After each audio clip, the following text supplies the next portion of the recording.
ہوئی ہے جسے استثناء کہا جاتا ہے۔ استثناء یہ ہے کہ عادت پر چیز تیار کروانا، یعنی ابھی آپ نے یہ سنا کہ معدوم کی بے جو چیز بھائی کے پاس موجود نہیں اور مارکیٹ میں بھی موجود نہیں، اس کی بے ناجائز ہے،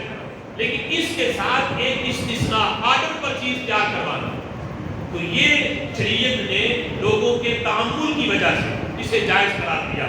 خود نبی پاک علیہ السلام نے اپنی انگوٹھی بنوائی عادت دے کر،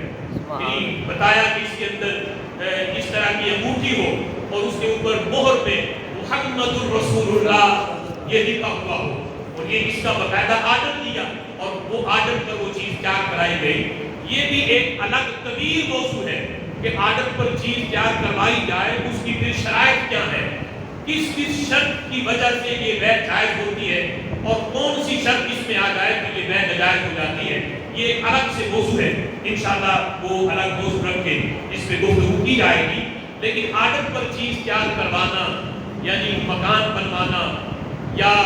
جوتا عادت پہ تیار کروانا یا اس طرح کی دیگر چیزیں زیورات ہیں، یہ عادت پر تیار کروانا، اس کی شریعت اسلام نے لوگوں کے تعامل کی وجہ سے اس کو جائز قرار دیا۔ بے